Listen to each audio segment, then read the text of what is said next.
iniciando mais um programa de diálogo sobre a vida, em que eu, Eduardo e Marcos, velhos companheiros, investigadores e estudantes de Krishnamurti, trazemos esse, esse momento de uma conversa profunda sobre assuntos que tocam o nosso viver diário, a nossa vida, a maneira como nós operamos a nossa vida diária. E o tema de hoje é um tema que eu gosto muito, é central na mensagem do Krishnamurti, é uma frase que ele citou pela primeira vez nesse famoso discurso da dissolução. É, a verdade é uma terra sem caminhos. Essa frase foi dita no famoso discurso da dissolução, quando o Krishnamurti, em 1929, dissolveu a Ordem da Estrela.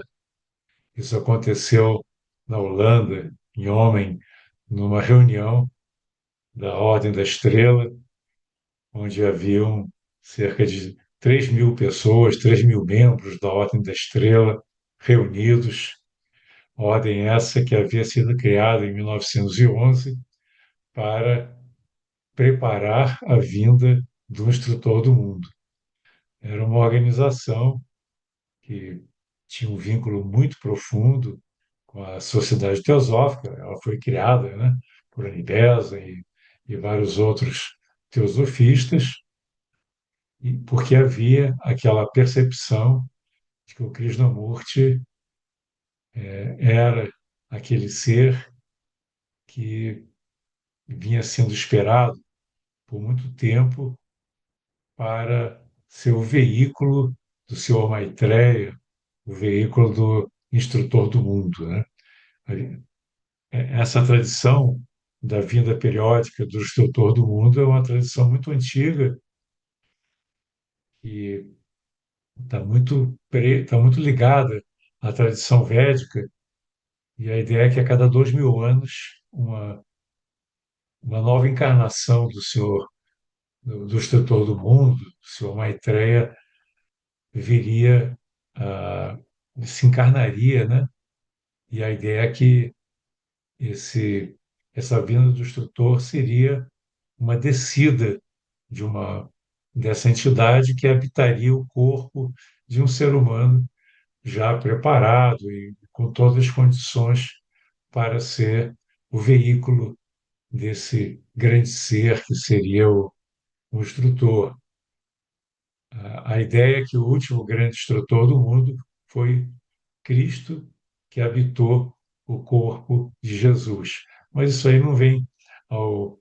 Isso o Geoffrey Ross explica muito bem, mas nós não vamos tratar disso agora. O fato é que havia toda aquela expectativa pela chegada do instrutor, e como o Krishnamurti possuía uma aura muito brilhante e uma série de características que indicavam que ele poderia ser, de fato, esse, esse veículo para o grande instrutor, fez com que cada vez um número maior de pessoas se reunisse através dessa organização. O nome inicial era Ordem da Estrela do Oriente, e depois ficou sendo só Ordem da Estrela, que Krishnamurti era, inclusive, o diretor, né, o responsável pela ordem, e havia um número muito grande de teosofistas vinculados a essa ordem, embora ela não tenha sido criada só para teosofistas. E foi, assim, um choque muito grande quando Krishnamurti, nessa data, né, de 3 de agosto de 1929, ele decidiu que era o momento de dar uma guinada na trajetória dele. Foi até os repórteres, né, que estavam presentes, que, de certa maneira, foram informados que haveria essa dissolução, antes mesmo do discurso, tinham perguntado a ele, né, o que que significava isso, né, por que que ele estava fazendo isso, ele ia abrir mão de um número imenso de seguidores, e queria saber quantos seguidores que eram, e o Krishnamurti disse, não, eu não tenho interesse, não sei quantas pessoas estão vinculadas à ordem, e eu não tenho interesse em ter seguidores. E quando ele fez, então, esse discurso, né, que é talvez o discurso mais famoso dele, ele deu um foco muito grande na libertação e no fato de que nenhuma organização é capaz de conduzir o ser humano até a verdade. Que a verdade é algo interior, é algo que tem que ser investigado e descoberto por cada ser humano, por meios próprios, e não através de uma organização, através de gurus que pretensamente seriam intermediários e poderiam conduzir as pessoas até a vida espiritual.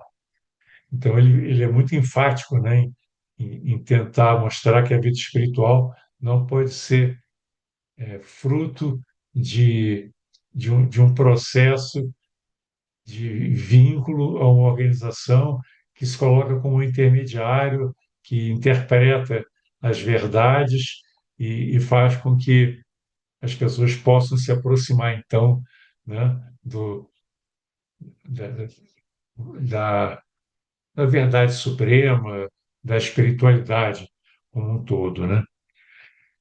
E ele critica muito a crença e ele diz: você não pode organizar uma crença. A pessoa pode acreditar no que quiser, né? Cada pessoa é livre para acreditar no que quiser.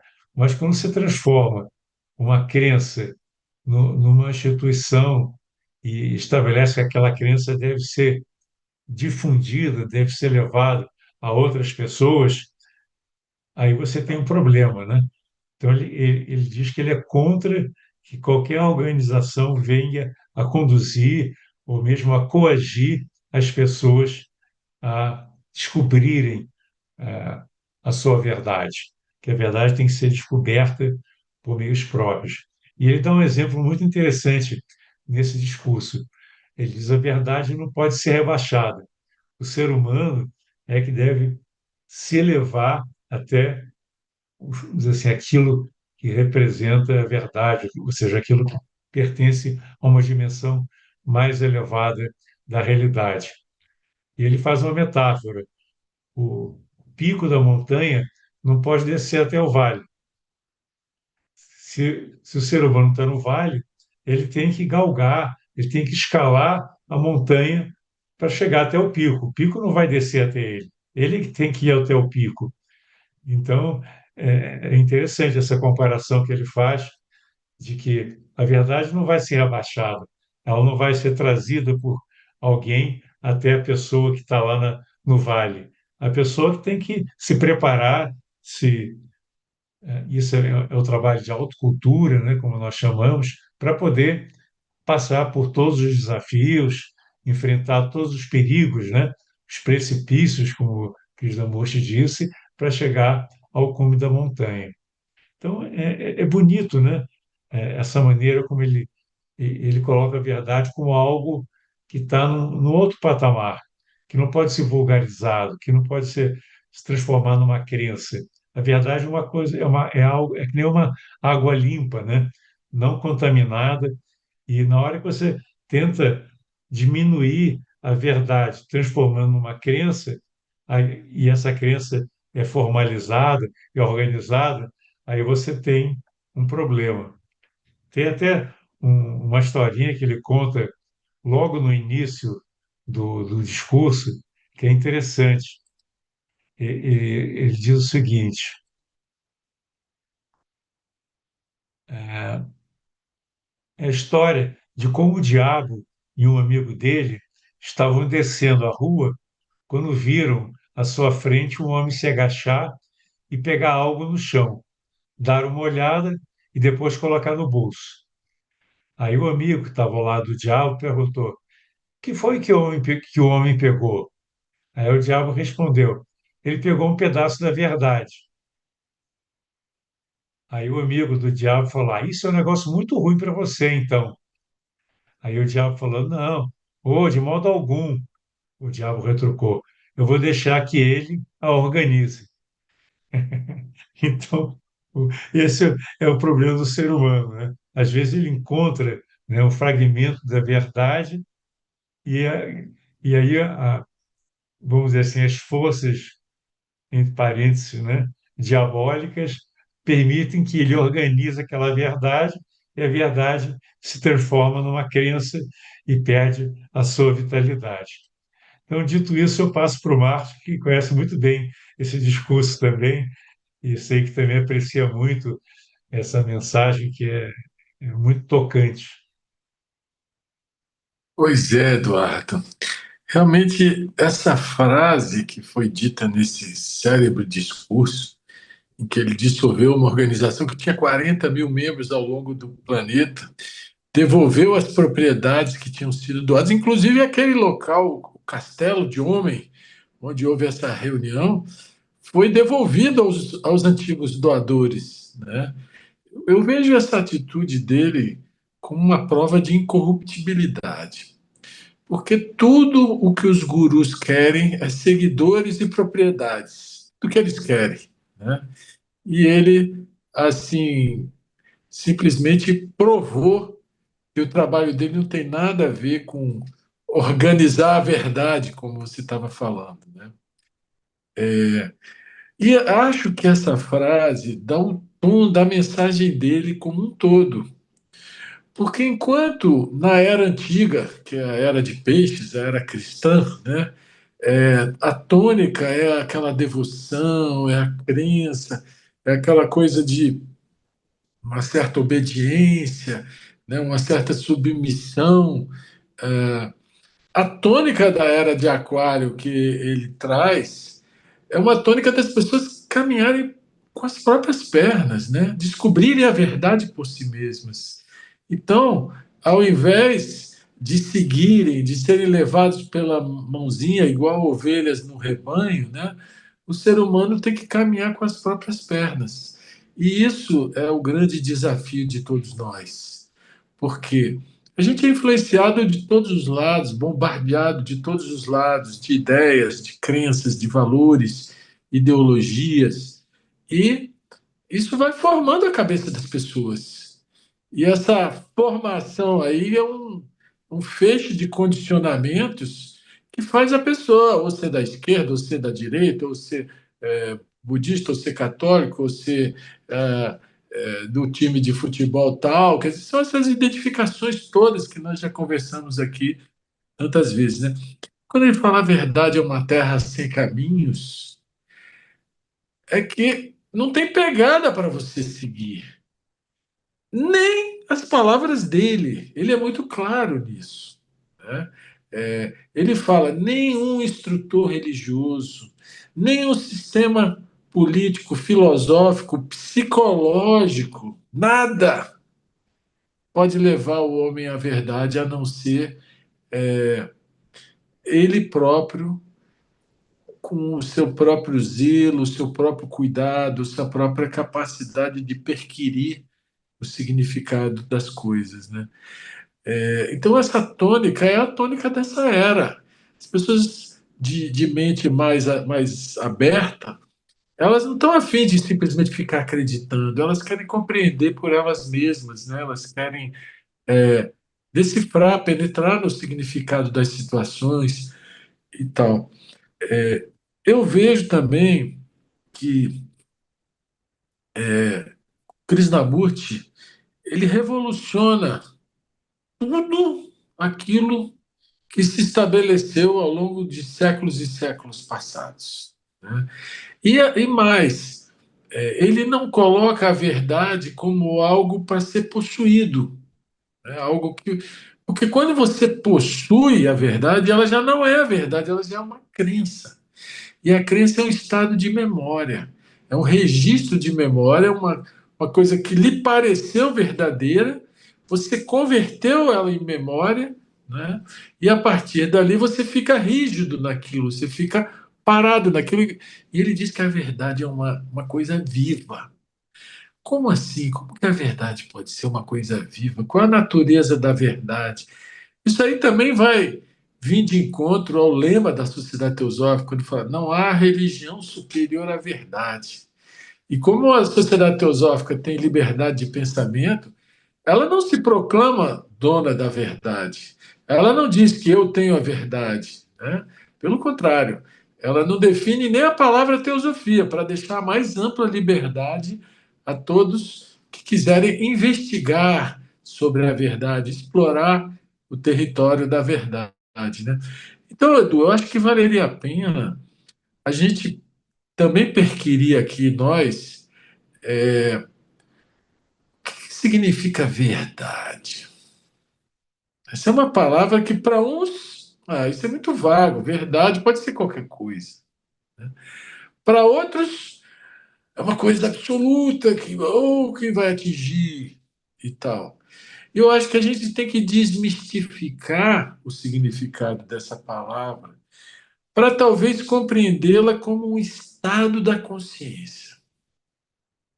Um estado da consciência que não é memória, que não é palavra, que não é ideia, mas é o estado da consciência que é livre, um estado da consciência que rejeita todas as classificações, todas as rotulações, todas as identificações e olha para alguma coisa, seja lá o que for, né, olha de uma maneira nova, clara, límpida, com ausência total de preconceitos, com ausência total de conclusões, com ausência total de achar que sabe, né?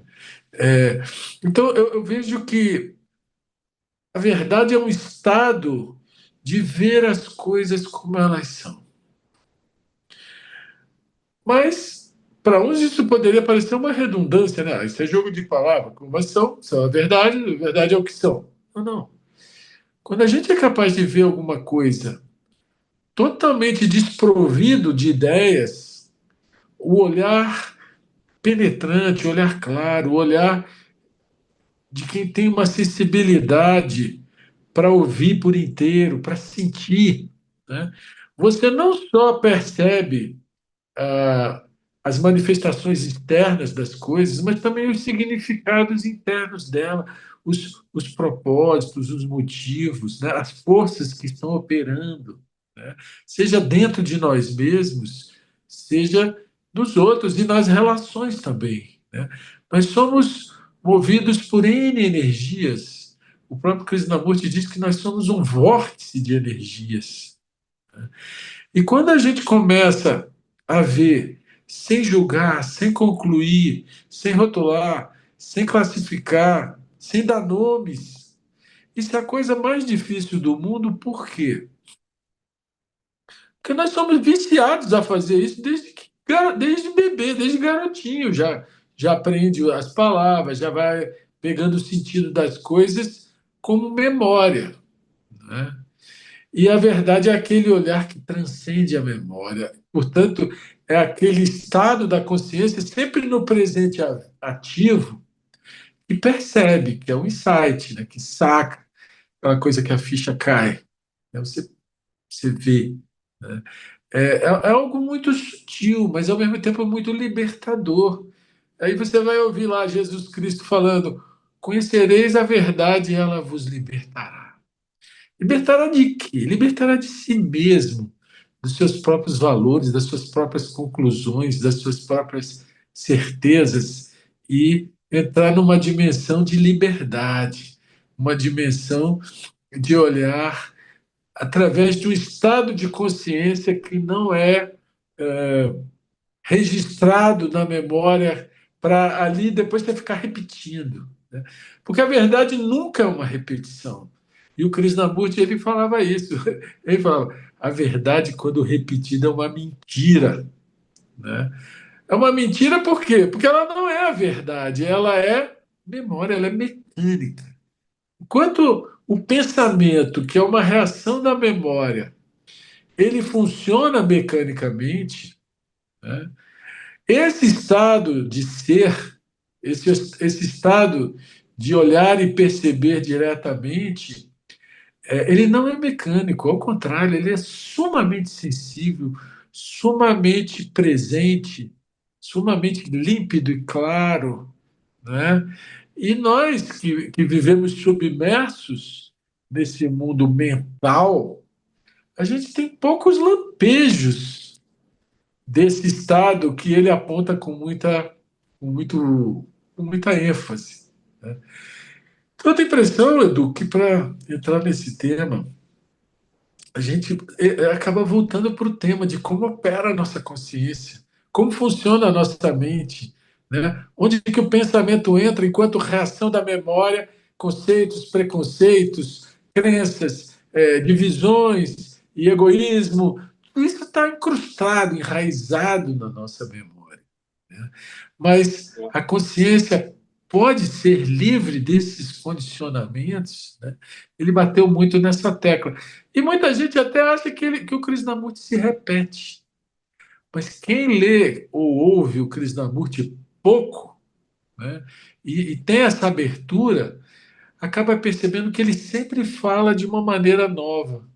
Ainda que sejam assuntos que voltam sempre ao mesmo ponto. Como opera a nossa consciência, como funciona a nossa cabeça e o nosso coração. Estamos chegando ao final da primeira parte do nosso programa. Vamos dar uma breve pausa e já voltamos. Fique conosco.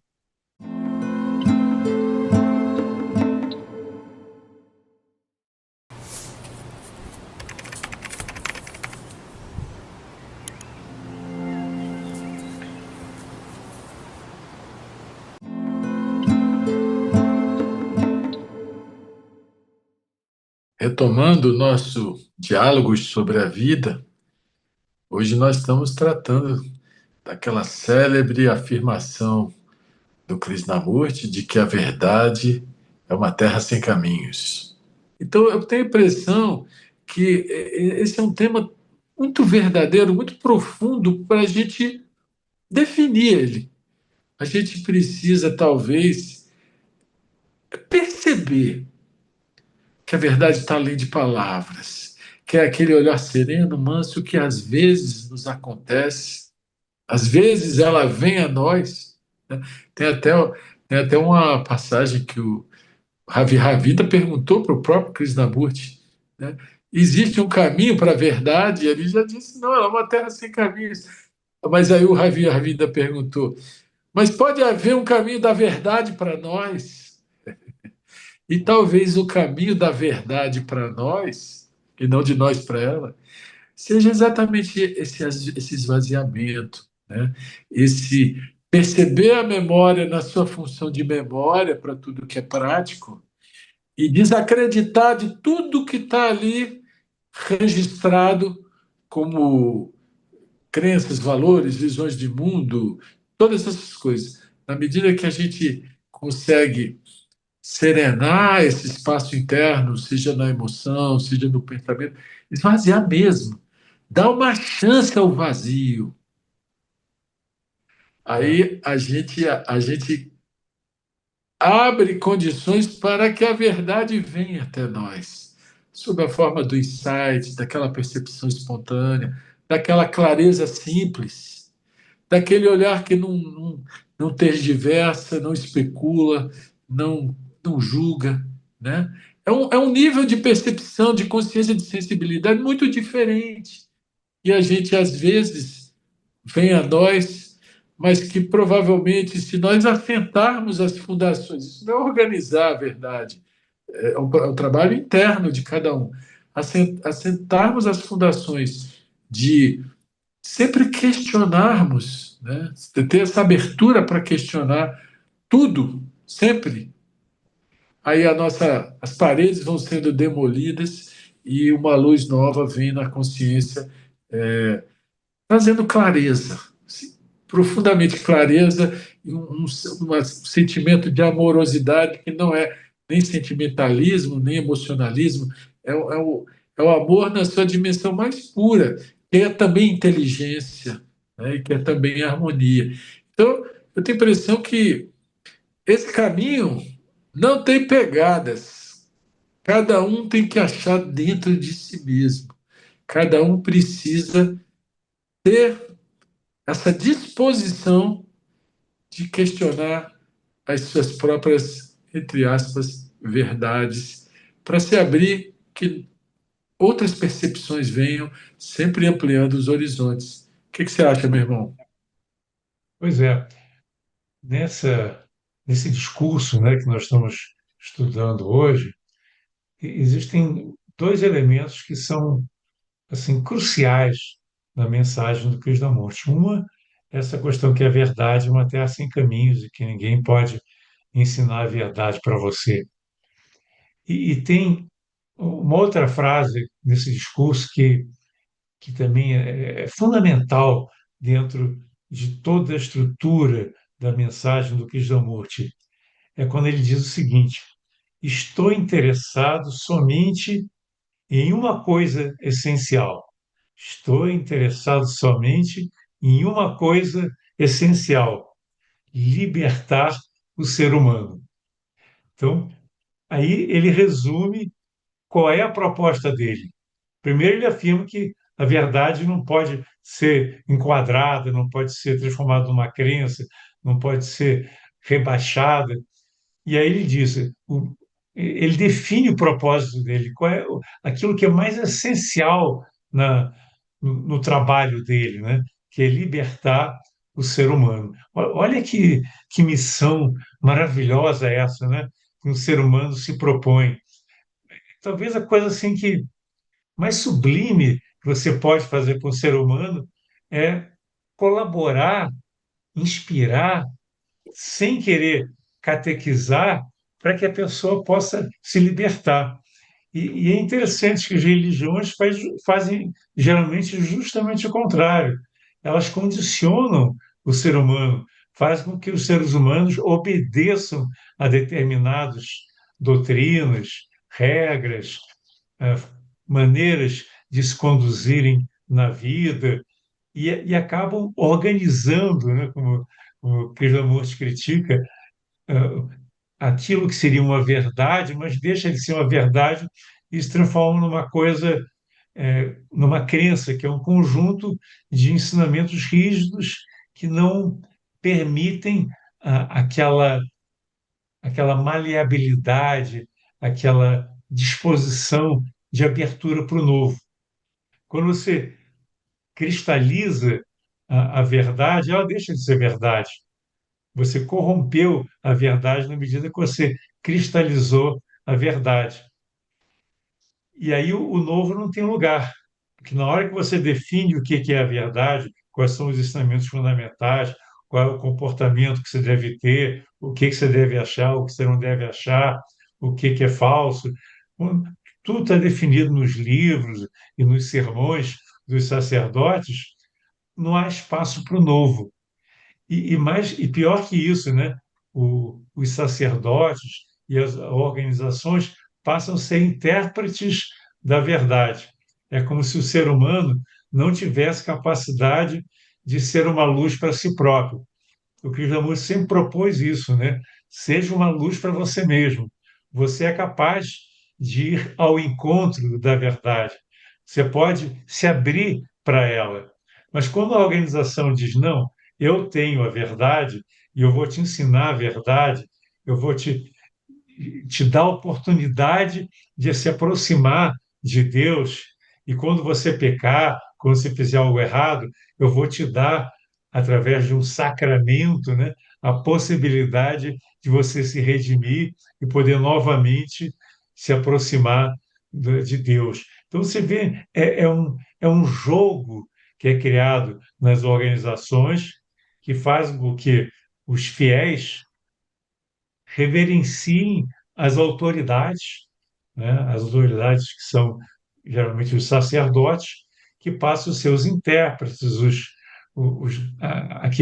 aquelas pessoas que são assim mais elevadas, que conhecem a verdade e por isso podem ensiná-la para um bando de pessoas que não são capazes de ir direto à fonte. E o Krishnamurti desmistifica isso. Você não precisa de organização nenhuma, você não precisa de instrutor, você não precisa de guru, você tem essa capacidade. Quer dizer, ele empodera o ser humano, quer dizer, você tem capacidade de chegar até a verdade. Você pode se abrir para o novo, né? O novo, às vezes, é uma coisa que para alguns é tenebrosa, né? Porque o novo é o imprevisível também. Então, as pessoas têm medo do novo. Você vê que Cristo foi crucificado porque ele não se adequou a um modus, a um estilo de vida, a um conjunto de ensinamentos que eram professados pela sociedade da época, né? Que é a sociedade judaica, mas ali havia várias divisões também, vários preconceitos, várias seitas, etc. E ele não aderiu, assim como o Krishnamurti também não aderiu a uma série de propostas que tentavam congelar essa verdade pura e transformá-la numa organização, com um grande guru, que seria o próprio Krishnamurti, e com discípulos e tudo mais.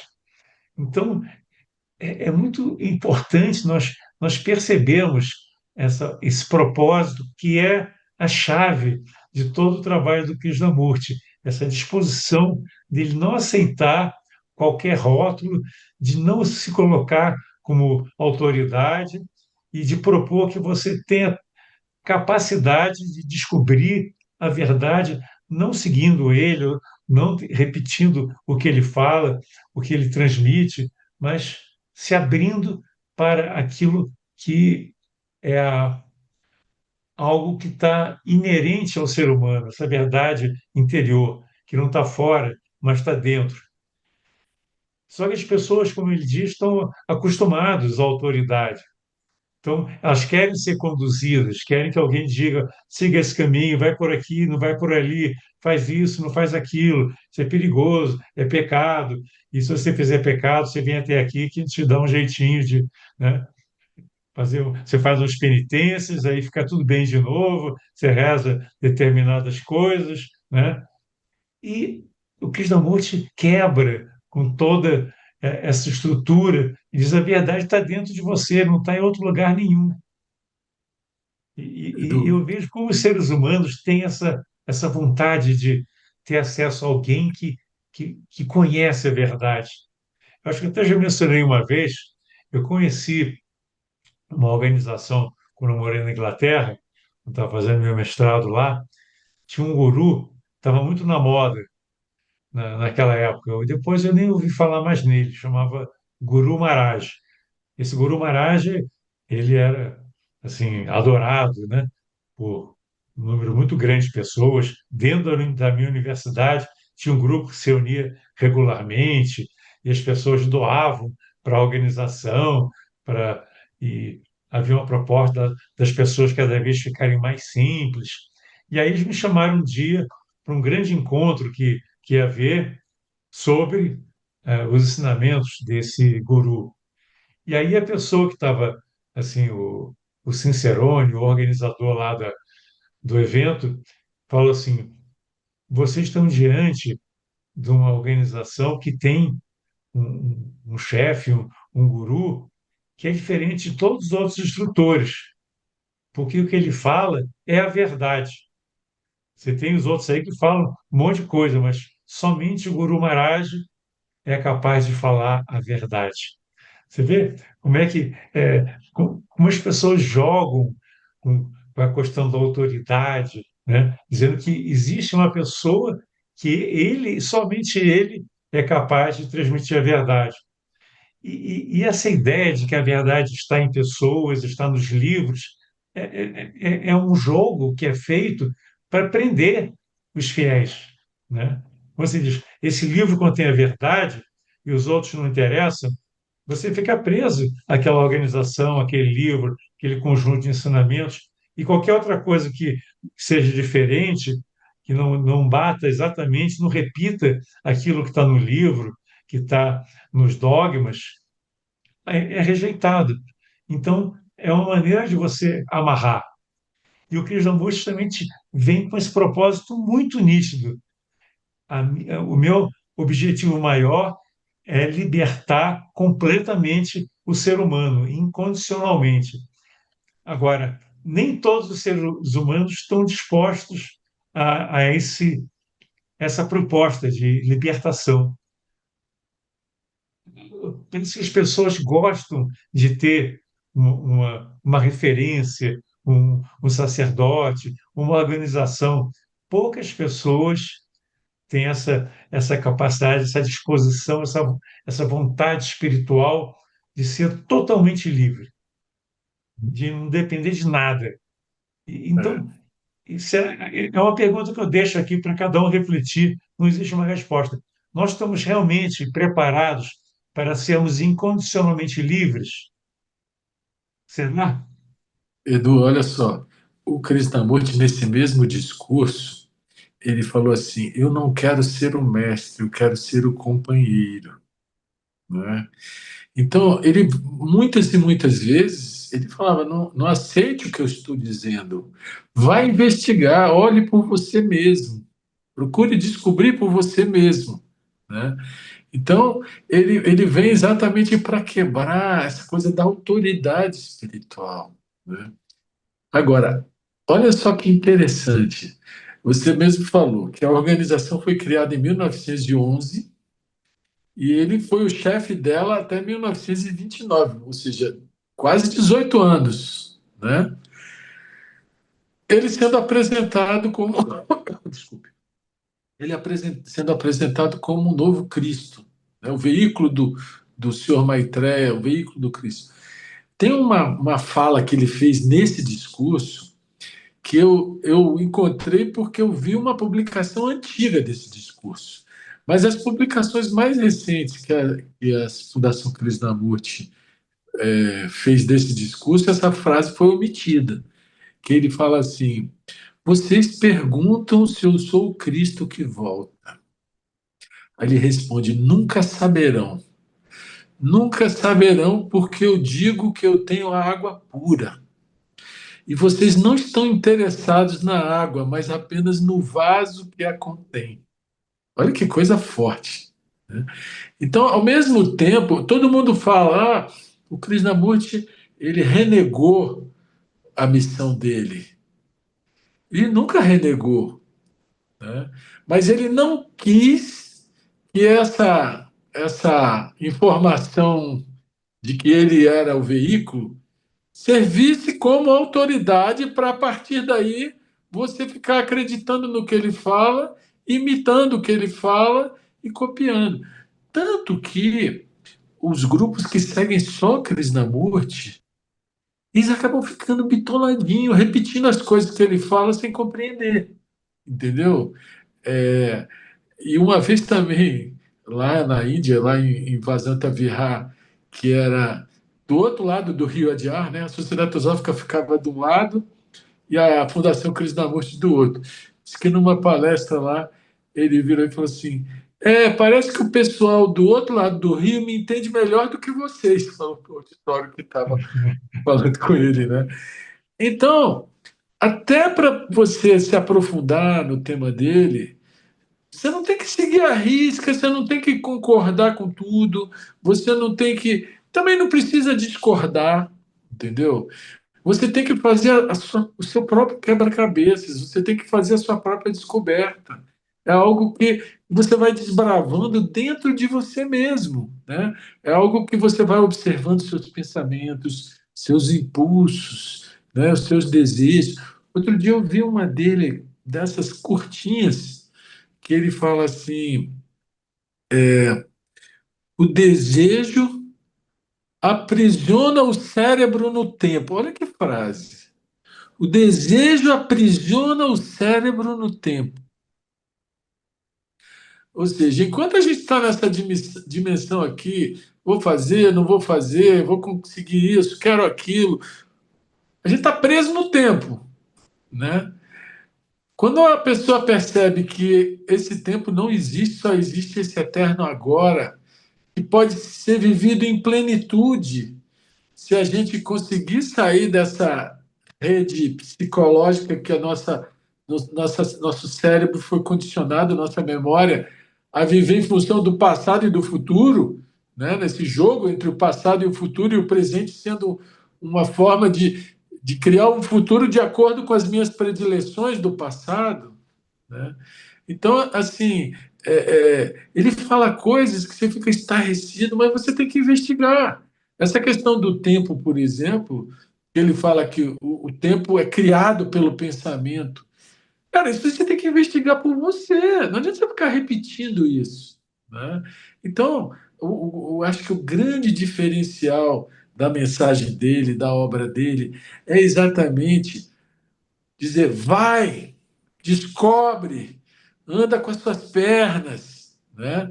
Não aceite nada e não fique também preso a nada, né?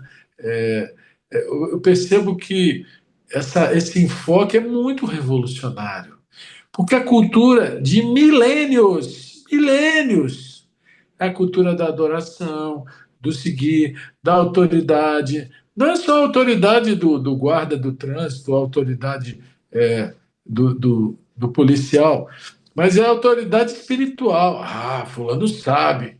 Então, se fulano sabe a verdade, aí eu me ajudo. Se for o Guru Maharaj, né? Se for o Guru Maharaj, é a verdade. Então, você aceita, aceita.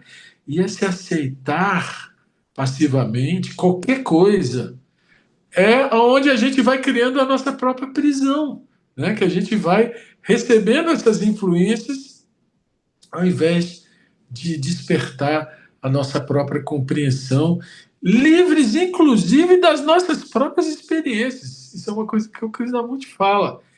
E muitas vezes a gente rejeita tudo isso e cria a nossa própria experiência. Então, isso eu já vivi, isso eu já sei. Isso eu já saquei numa outra circunstância, isso é assim. Ou seja, a gente cai na autoridade da experiência, que é o outro engano. Porque isso também é memória, isso também é o passado, né? E você só vai ser livre na medida que você seja capaz de olhar as coisas de uma maneira nova, sempre no agora. Isso demanda grande sensibilidade, grande perspicácia, grande atenção, né? Grande presença, né? E a gente tem tanta dificuldade a isso por quê? Porque somos autocentrados, somos embotados, velho. A natureza humana é embotada, botada no seu centro de interesses, no seu centro de valores, né? E a partir daí, tudo é traduzido conforme esse centro de interesses e de valores. E o que ele quer, pelo menos tenta, é mostrar para a gente que isso pode ser rompido, não por ele, por nós, na nossa própria, na nossa própria condição de vida autocentrada que nós criamos, voltada para nós mesmos, que é uma forma de egoísmo, que nos tira toda a sensibilidade, bloqueia o amor, né? Limita a inteligência, enfim, romper com os condicionamentos. Isso requer muito trabalho diário. A cada situação, a cada instante, a gente cai no mecanicismo. Opa, presta atenção, olha, olha. Você tem a chance de viver de uma maneira nova. Chegamos ao final do nosso programa. Você pode nos assistir, tanto esse quanto outros programas, no canal do YouTube da TV Supra em União Planetária, ou também no canal do YouTube da Sociedade Teosófica no Brasil.